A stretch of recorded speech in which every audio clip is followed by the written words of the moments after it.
Welcome to Today in Space, the All Things Space Science podcast. I am your Space Science podcast host from the East Coast, Alex G. Orfanos.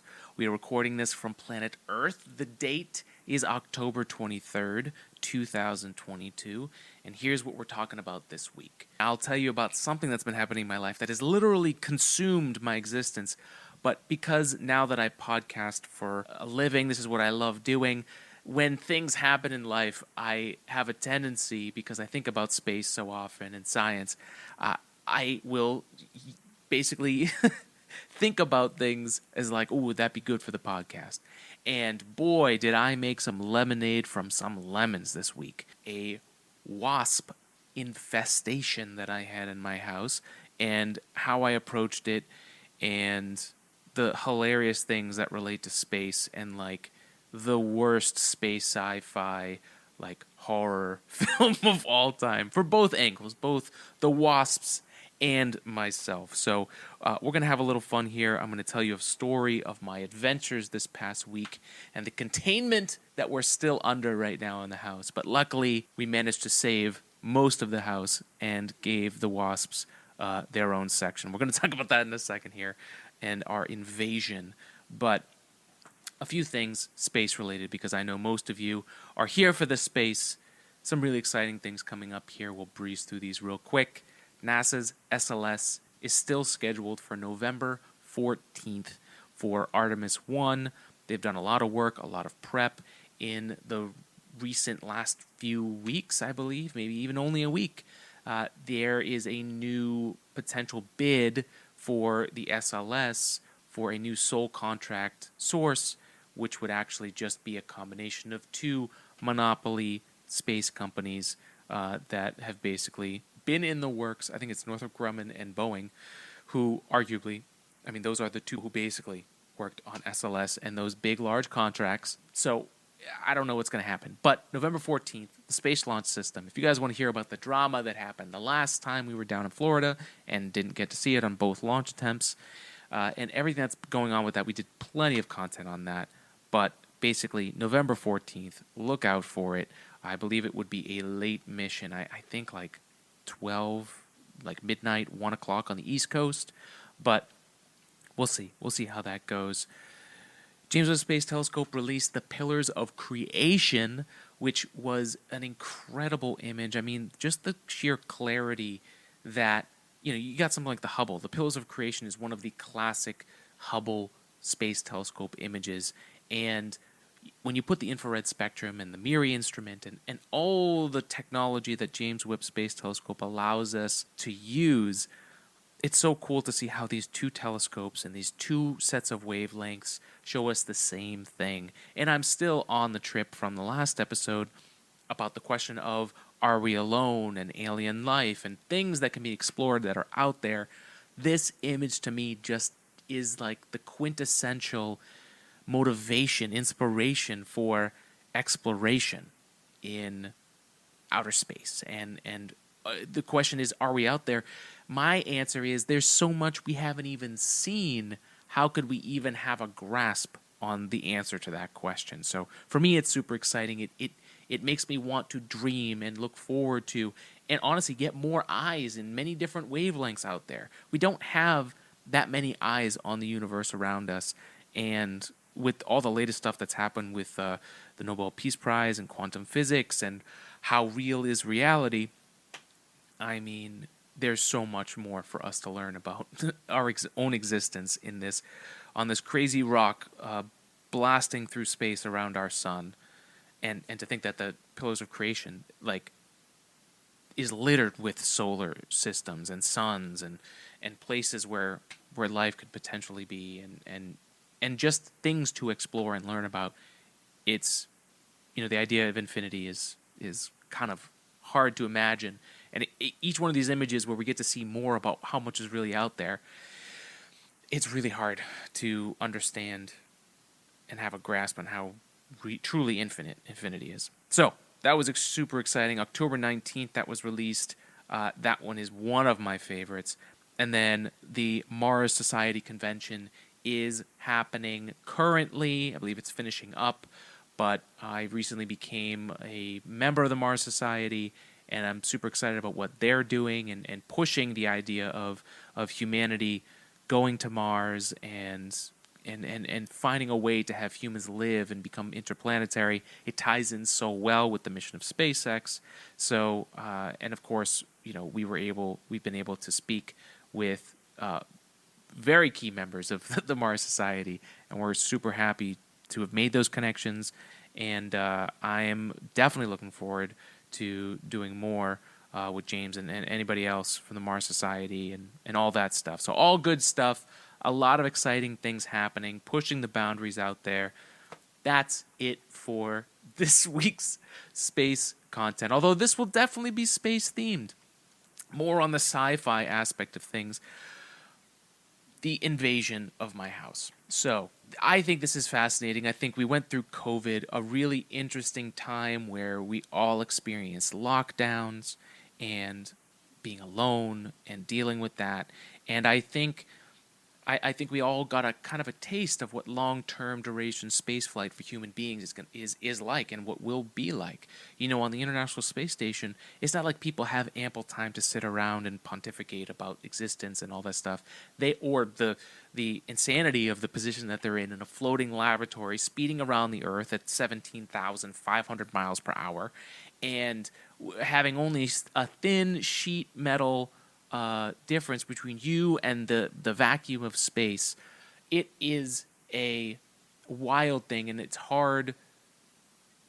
I imagine it would be you would have to be extremely strong in your mental health and your approach to your own mental capacities, and I could feel that you could slip into badness very, very easily. So that's why it's great that the people on the ISS are so busy and they have so many things to do, other than, of course, wanting to maximize the time you have up there. I think it's also really good for your own mental health. So, regardless, our homes have become our spaceships in the time post-COVID, and to have found that there were alien life invading my home was definitely stressful. It still is stressful. We are currently in the middle of containment. I've done a much better job. I've learned along the way, but the last thing I wanted to do was needlessly kill these things. I'm trying not to in my older age. When I was younger, a little more testosterone, I may have thought differently. But I tried to coexist. This was kind of the first phase of first contact. And again, trying to exist, trying to make it so that we minimize the amount of wasp death that was going to happen, because I was going to bring the hammer down if I was going to bring the hammer. So I tried my best. I was hoping to ride this out into winter, let nature do its thing. We're in fall here in New England, but we're in that really weird phase of fall here, and I'm sure it's the same in many places where, the morning is like almost 32 degrees, it's cold, you're going to have to bring something to keep you warm, but right around lunchtime, it's going to go back up to 60, 65, 70 degrees, and so you need layers, you need to be off and on and all of that. And what I ended up finding, we had some gutters that broke, and right near my back door to my deck, there's the frame. It's an older house again, so the water was just pouring out of the broken gutter right over that back door to the deck. The frame started to rot a little bit, or at least soften up enough to the point where these wasps that were trying to find a home and build a nest, which I found, we'll talk about it in a second here. I learned so much about these things in my mission to destroy them. No, I'm just kidding. But legitimately, they were getting into the house. It was getting tough to do laundry because they were getting into the basement, and so started to learn more about them. Accidentally sucked one up into the vacuum and investigated what type of wasp they were, and ended up getting to the point where, I was hoping we could ride this out. I learned more about them. I learned their cycles, how they're more active during the day when the sun has risen, and then when the sun goes down, they are less active. I learned that I could attract them with light, so I was able to kind of curtail them into the corner of the basement. Unfortunately, where a lot of my 3D printing stuff is, so that has suffered, and I haven't been able to do that. and basically tried to live with them. We did the best we could. And then the escalation came. Couldn't do laundry, basically. Was stuck to doing laundry late night and early morning and then just prepping loads. So again, trying to live together in harmony here, but couldn't 3D print. Had to start taking action because they were just getting more inside the house. And because we were talking about the fall, the weather was not cold enough for them to disappear and go back to their nest and for nature to do its thing. And it was warm enough that they were really working. And I mean, I started to investigate more. I was like, I need to find the hive. I need to learn more about their patterns. And so it got to the point where they were getting almost everywhere. And I was legitimately getting buzz trauma. I still have buzz trauma. I'm literally, if I hear, like, especially in the morning, walking around and hearing little buzzes, the same sound that, like, the tag on the back of your shirt makes is, like, almost the same sound as their wings. And so I was just, really, really triggered almost all the time in the house, which is a terrible feeling to have in your home. But regardless, trying to make this work. And I can only imagine what it would be like if we had an alien species come here that was interfering with our daily lives. Like, the line of trying to live together in harmony, like, is such a hard balance to find, right? I can't, or I didn't learn to communicate with these wasps, right? They are trying to survive. We're trying to also survive in our own home. So thinking about what extraterrestrial politics is a terrible word nowadays, but diplomacy, right? Extraterrestrial diplomacy, trying to figure out, you can do your thing, because to think about it, if it's another life form that has many different functions than we do, their society works differently, we're probably going to have our own space and then intermingle in between. As human beings, we can definitely tell that borders historically are always the place where there is the most conflict, and that was definitely the case here. So I ended up investigating more. I found that spot on the door where they were taking the wood to chew it up and make into their own nest, which I ended up spending some time outside and just watching them come in and out. They were doing work. I mean, there was definitely like a wasp going in and out, every like 3 seconds, like day in, day out. And I got to go to work and I've got to deal with this. I took a day to work from home to try and address this as well. I got some spray, which was unfortunate, but it was the only way to get them away from the door. And, that seemed to definitely reduce things, but then I was still seeing them come in the house. And so spent another day. So this was Thursday of last week was when we first addressed, and this has been going on for probably 2 months now. A lot slower, but it's escalated again. We are in the escalation phase. And then this weekend, it had been a really long week, and I decided, you know what, we're going to deal with this. I'm gonna finish off the hornet spray, and then I'm going to fill the spot with foam. And as you can imagine, this is where we begin the section about the invasion and the containment. But first, before we get into that, we've got to talk about AG 3D printing. Now that we have reclaimed the basement and the 3D printing space, and I've learned how to monitor the 3D printers from afar with Octoprint and Raspberry Pi, I can now remotely work these printers and only spend time during the time of the day when they are the most docile and non-aggressive. Again, still trying to find peace somehow. And with AG 3D printing, we can help bring your ideas into reality. We've done our James Webb Space Telescope models. At some point here, we will get back to making those and getting them together. But they also make great gifts for the holidays, especially, if you're looking for that $20, $25 gift that brings a lot of shock and awe, is great to bring to like a Secret Santa or any other holiday where you're bringing gifts for some person. We have a ton of great gifts on our shop at ag3dprinting.com. spacestorytime.etsy.com. Almost everything on there is under $20. Shipping, we try to make it relatively cheap. But yeah, they're great gifts. They print right on our printers here, and this helps fund the podcast. And it's a way for us to bring our own ideas. We bring props for the show. We've got another one coming up.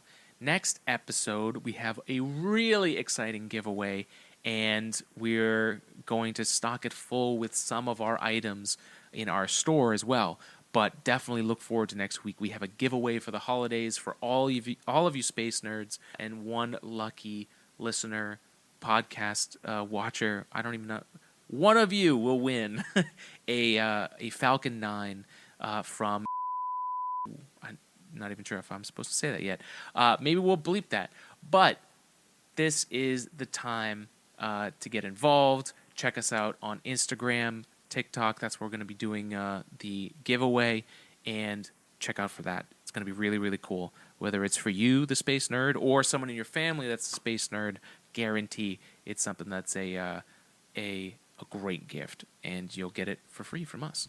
But there'll be something you have to do. We'll have to promote, blah, blah, blah, blah, blah. All that stuff aside, AG3D Printing is here also to help bring your ideas into reality.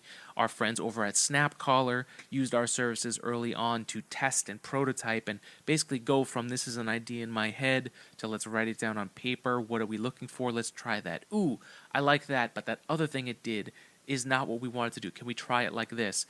Not break the budget, not have to spend thousands of dollars, hundreds, tens of thousands of dollars to make a product that doesn't really do what you want, and then have to sell that in order to sell the thing you want. Spend some time in the lab with AG3D, and we can help iterate that project so that you can jumpstart that business and bring value. So if you're still someone that wants to go after your own idea and make a business, stuff like that, check us out at ag3d-printing.com. Get a free quote. We're happy to start the conversation, and if we can't help you, we will try and point you in the direction on what makes the most sense. We're always looking forward to help bring your ideas into reality. We'll have some exciting stuff 3D printing here soon. But to finish this episode, let's go back into this weekend. So, honestly, this was a lesson in strategy. This all escalated very quickly. So, to recap, 2 sets of Hornet spray, still had some, but I decided it's time to foam up the hole that they're getting into. Now, when I first did it, things looked to be good. I was about to go with a friend, Neil, who's been on the podcast before, to King Richard's Fair, and then all of a sudden, as I was getting ready in the morning, I noticed 1, 2, 3 Hornets. And then I decided, well, let me check out what's going on.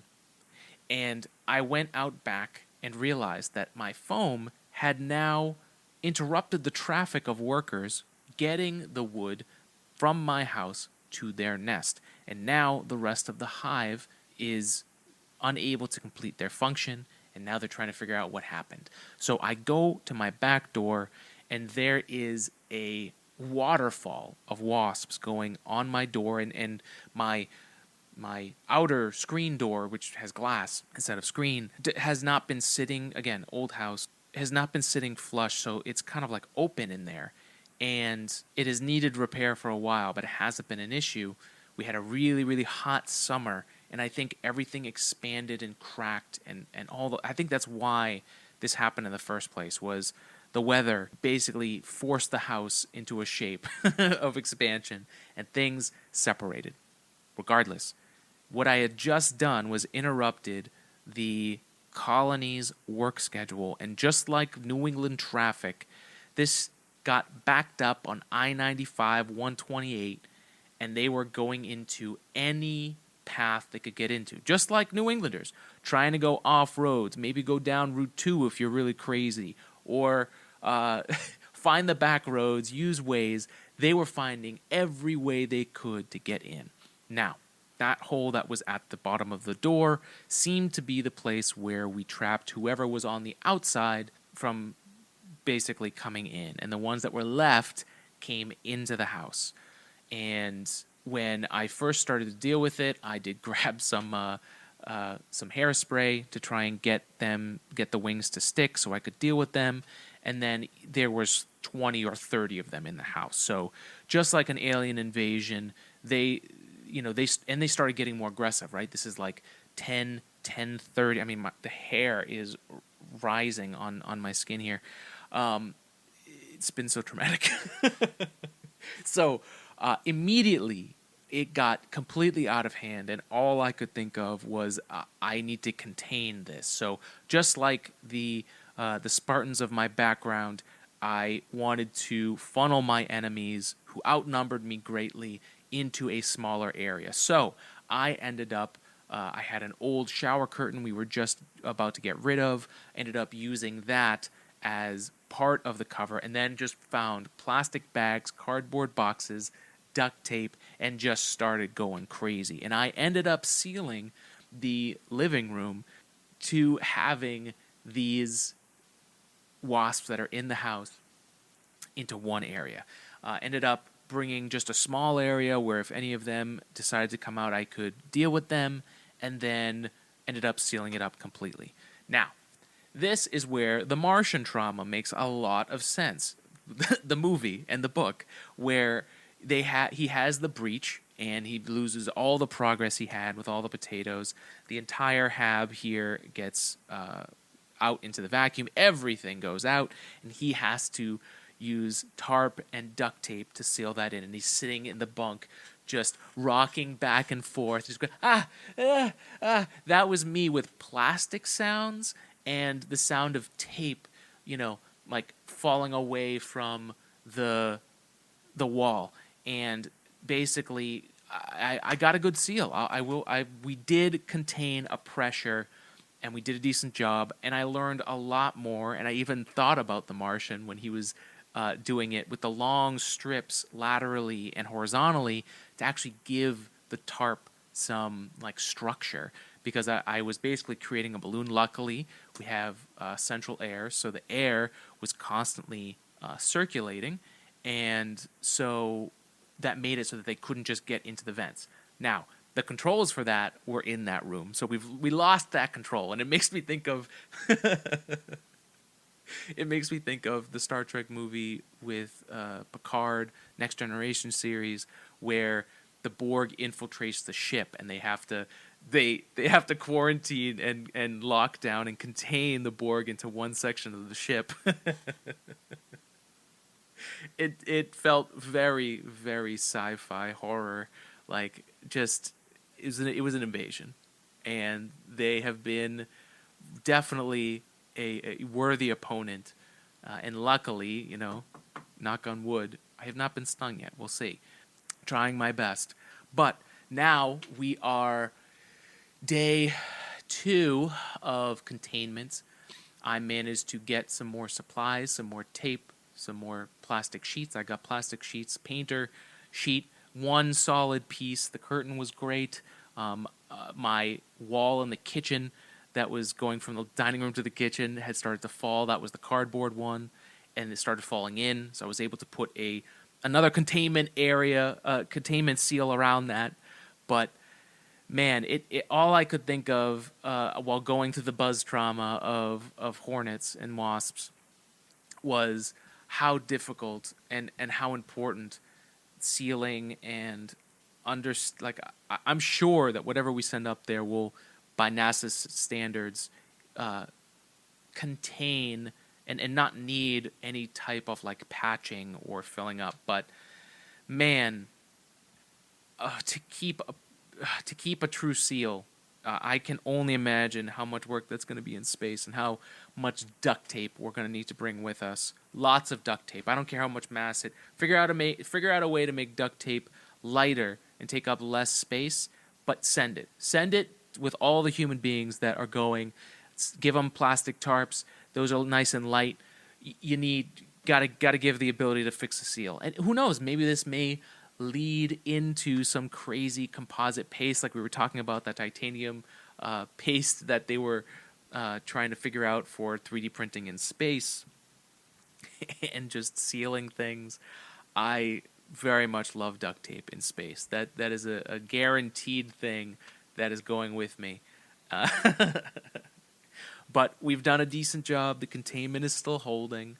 But that has been my week, and I wanted to share the story. I figured we could have some fun with some with some space-themed antics, but that has been the invasion of the Wasps. This podcast is brought to you by Manscaped.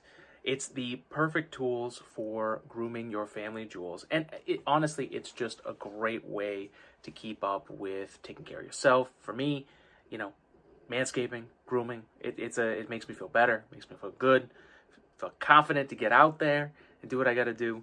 And a lot of that comes down to the tools, like the Lawnmower 4.0. This thing is great. Now that it's fall, I'm looking to trim up. We're going to do some beards.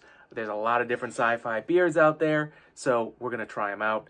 And I could not do that easier than with the Lawnmower 4.0. Has LED light for you to check where you're going, so you can actually line things up and see what you're doing, so you're not just cutting blind.